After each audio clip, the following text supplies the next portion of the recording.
नमस्कार, मैं हूं श्रेया वासुदेवा और आप देख रहे हैं जनता संवाद। रूस की तरफ से यूक्रेन में जारी हमलों के बीच भारतीय समय अनुसार रविवार देर 1:30 पर संयुक्त राष्ट्र सुरक्षा परिषद की बैठक बुलाई गई।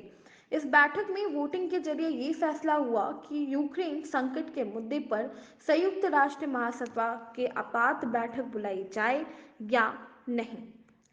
यूएनएससी की प्रतिक्रिया के अकॉर्डिंगली वोट में भारत ने परहेज किया है, लेकिन 15 सदस्यों में से 11 ने संयुक्त राष्ट्र महासभा में यूक्रेन युद्ध पर आपात बैठक बुलाने के समर्थन में वोट किया है।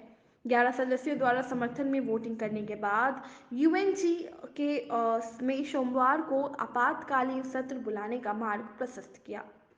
गौरतलब है कि यूएनएससी के विशेष स्तर के 5 स्थायी सदस्यों के साथ 10 अस्थायी सदस्य भी शामिल हुए हैं। भारत, चीन, यूएई समेत 3 देशों ने मतदान से परहेज किया। रूस ने इसके खिलाफ मतदान किया और भारत के प्रतिनिधि टीएस त्रिमूर्ति ने कहा है कि परिस्थितियों की संगतता को ध्यान में रखते हुए हमने वोटिंग से परहेज करने का निर्णय लिया है। उन्होंने रेखांकित किया है कि कूटनीति और संवाद के रास्ते पर लौटने के अलावा और कोई चारा नहीं है।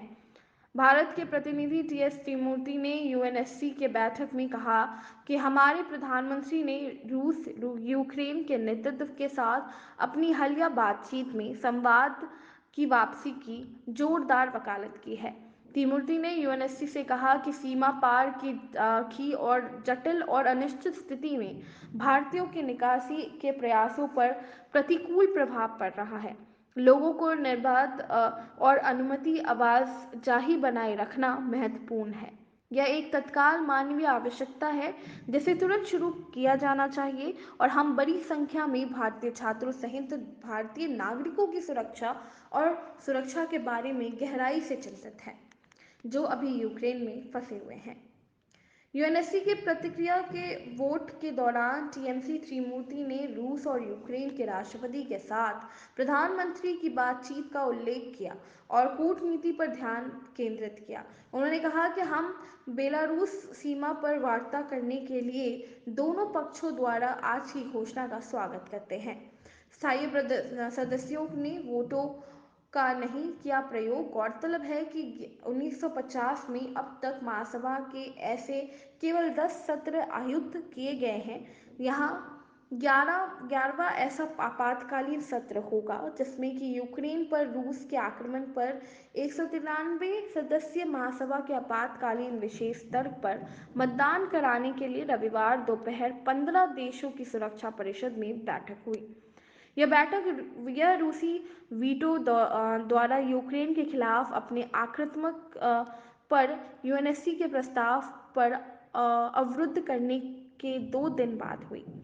यूएनजीए सत्र के लिए मतदान प्राथमिकता था, इसीलिए सुरक्षा परिषद में के 5 स्थायी सदस्यों चीन, फ्रांस, रूस, यूके और यूएस में से कोई भी अपनी वोटों का प्रयोग नहीं कर सकता था।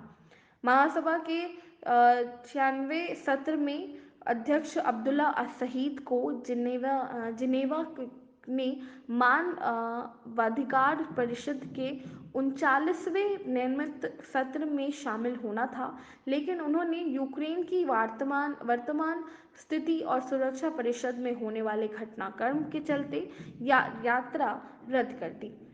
गौरतलब है कि यूएनएससी के में यूक्रेन पर रूस के हमले के खिलाफ पश्चिमी देशों की तरफ से एक निंदा प्रस्ताव लगाया गया है।